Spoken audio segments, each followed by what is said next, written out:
कार्तिक मास कृष्ण पक्ष चतुर्थी तिथि को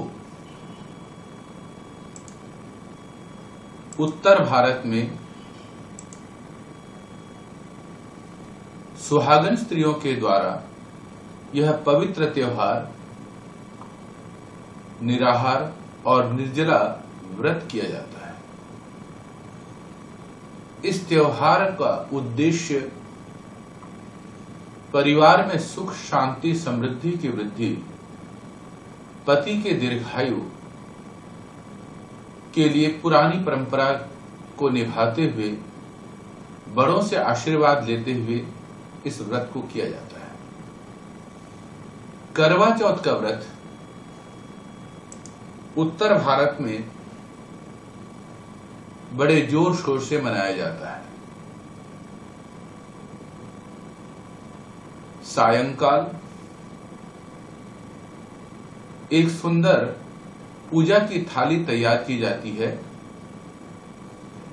जिसमें कुमकुम, हल्दी, अक्षत, अगरबत्ती, माचिस, कलश, चौकी, मिट्टी का करवा, मिठाई, बिना नमक की मट्ठी, फूल, लाल कपड़ा, चांदी का चंद्रमा, छलनी, बादाम, आटे का दिया, पानी का गिलास, चुनरी, घी अथवा देश काल परिस्थिति के आधार से पूजन सामग्री तैयार कर सकते हैं। पंजाब प्रांत में वीरों कुड़ी की मूर्ति रखी जाती है और वीरों कुड़ी की कहानी सुनकर के उसके लिए श्रृंगार का सामान, काजल और दक्षिणा रखी जाती है। सबसे पहले अपना अपना दीप प्रज्वलन करते हैं। बैठने के लिए सभी सुहागन स्त्रियां गोल बैठ जाती हैं, ताकि गाने के साथ थाली को बटाया जाता है, अर्थात एक परिक्रमा दी जाती है। मध्य में चौकी रखकर गणेश जी और वीरों की स्थापना की जाती है, वीरों कुड़ी की, उनकी पूजा की जाती है। तत्पश्चात ही कथा प्रारंभ होता है। कथा प्रारंभ करने से पूर्व चंद्रमा को स्मरण करें, प्रणाम करें और अपने लिए, अपने परिवार के लिए, अपने पति के लिए आशीर्वाद की याचना और कामना की जाती है। गणेश जी को स्मरण करते हैं। गणेश जी को स्मरण करते हुए ओम गम गणपतये नमः इस पवित्र मंत्र का उच्चारण किया जाता है, अथवा वैदिक मंत्र ओम गणानां त्वा गणपतिवं हवामहे प्रियाणां त्वा प्रियपतिवं हवामहे निधीनां त्वा निधिपतिवं हवामहे वसो मम आहमजानि गर्भदम्मा इति श्रीमन्महागणेशाधिपतये नमः। अथवा लौकिक मंत्र वक्रतुंड महाकाय सूर्यकोटि समप्रभ निर्विघ्नं कुरु मे देव सर्वकार्येषु सर्वदा। इस मंत्र का उच्चारण करके गणेश जी को तिलक और पूजन सामग्री के माध्यम से पूजा करें। शिव और पार्वती जी, इनको स्मरण करें और शिव के विशेष मंत्रों का उच्चारण कर सकते हैं। ओम नमः शिवाय या अथवा ओम शिवाय नमः इस मंत्र का उच्चारण कर सकते हैं। ओम अंबिकाय नमः, इन दोनों मंत्रों का उच्चारण करके तिलक और पूजन सामग्री के माध्यम से पूजा करें। तत्पश्चात वैदिक मंत्रों का श्रवण अथवा पाठ करना चाहिए।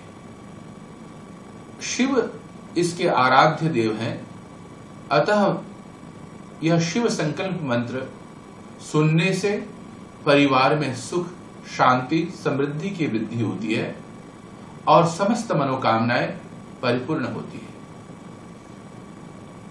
ओम यज्जाग्रतो दूरमुदैति दैवम् तदुसुप्तस्य तथैवैति दूरंगमं ज्योतिषां ज्योतिरेकम् तन्मे मनः शिव संकल्पमस्तु।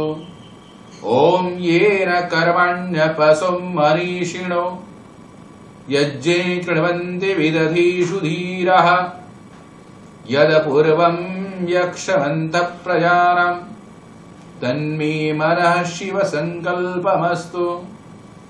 ओम यत्प्रज्ञानमुत चेतो धृतिश्च यज्ज्योतिरन्तरमृतं प्रजासु यस्मान्नरिते किंचन कर्म क्रियते तन्मे मनः शिव संकल्पमस्तु।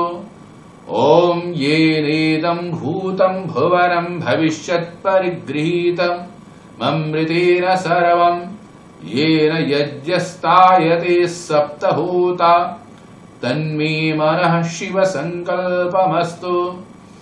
ओम यस्मिन् ऋचः सामययुंषि यस्मिन् प्रतिष्ठितः रथनाभाविवारः यस्मिन् स्थितं सर्वभूतं प्रजानां तन्मे मनः शिव संकल्पमस्तु। ओम सुषारथिरश्वानिव यन्मनुष्यान् नेनीयते भीषुभिर्वाजिनैव हृत्प्रतिष्ठं यदजिरं जविष्टं तन्मे मनः शिव संकल्पमस्तु। ये 6 मंत्र शिव संकल्प मंत्र कहलाते हैं। इन पवित्र मंत्रों का उच्चारण और श्रवण करके अपने आराध्य देव की पूजा करें और अपने लिए आशीर्वाद की कामना करें। तत्पश्चात व्रत की कथा, जो कि पंजाब प्रांत की लोक कथा कहलाती है, इसका श्रवण करें। 7 भाइयों की एक प्यारी बहन वीरो कुड़ी थी। वीरो की भाभियों ने करवा चौथ का व्रत रखा। वीरो भी अपनी भाभियों से कहने लगी कि मैं भी करवा चौथ का व्रत रखूंगी और अपने भाभियों के साथ व्रत रख ली।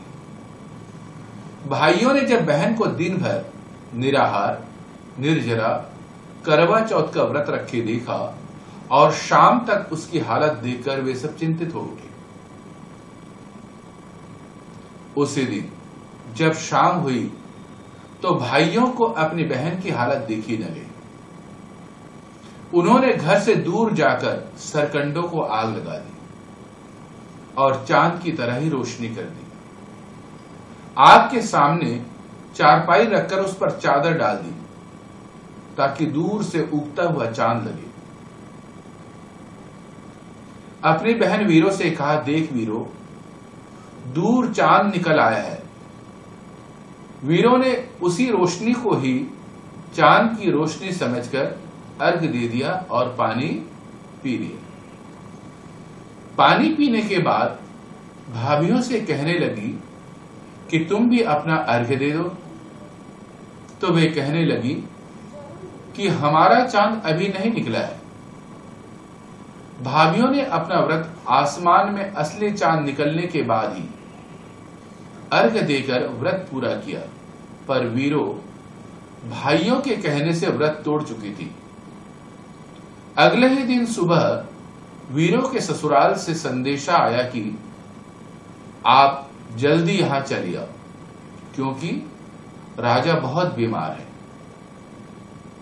वीरो जब ससुराल पहुंची तो राजा को अचेत देखकर और उसके शरीर को सुइयों से बिंधा हुआ देखकर अचेत होकर धरती पर गिर पड़ी। जब होश आया तो मन में प्रण किया, मैं अगली बार पूरे नियमों का पालन करते हुए ही व्रत करूंगी। वीरो अपने पति का सिर गोद में रखकर एक एक करके सुइयां निकालने लगी। सुइयां निकालते निकालते साल बीत गए। फिर से करवा चौथ का व्रत का त्योहार आया। गली में करवड़े बिक रहे थे। जब वीरों ने करवड़े ले लो की आवाज सुनी तो उसने घर के दासी से कहा कि मैं करवड़ा ले आऊं, तो राजा का सिर अपने गोद में रख ले। जैसे ही वीरो करवड़ा लेने गई तो दासी ने राजा की आखिरी सुई निकाल दी। उसी समय राजा नींद से उठ खड़ा हो गया। वीरों ने जब यह सब देखा तो वह बहुत निराश हुई। राजा उस दासी को ही रानी समझने लगा था। एक बार राजा आखेट खेलने के लिए राज्य से बाहर जाने लगा तो दासी रानी से पूछा कि तुम्हारे लिए क्या लाऊं? तो दासी रानी ने गहने, कपड़े, हीरे आदि लाने को कहा। परंतु जब रानी दासी से पूछा तो उसने कहा कि मेरे लिए आप गुड्डे गुड़िया ही लाना। जब राजा वापस आए तो रानी व दासी की मांग के अनुसार चीजें ले आए। रानी दासी गुड्डे गुड़ियों से खेलती और आप बीती कहानी उनको सुनाती थी। राजा को अचंभा होता था कि यह क्या कहानी रोज दासी खेलते हुए गुड़ियों को सुनाती है।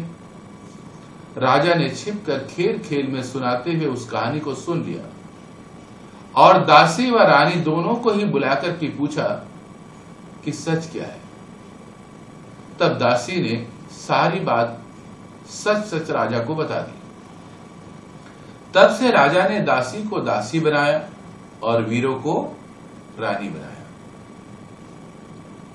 दासी सो दासी हुई और रानी सो रानी हुई। गणेश जी की कृपा से सब जैसा था वैसा ही हो गया।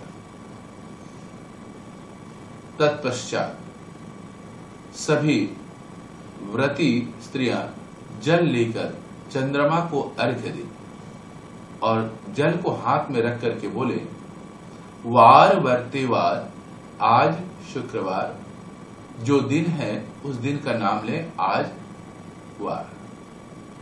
तत्पश्चात चंद्रमा को प्रणाम करते हुए सर धांदी, पैर काड़ी, अर्घ देंदी, सर्वस्व गागन, चौबारे कड़ी, ऐसा कह करके प्रणाम करें।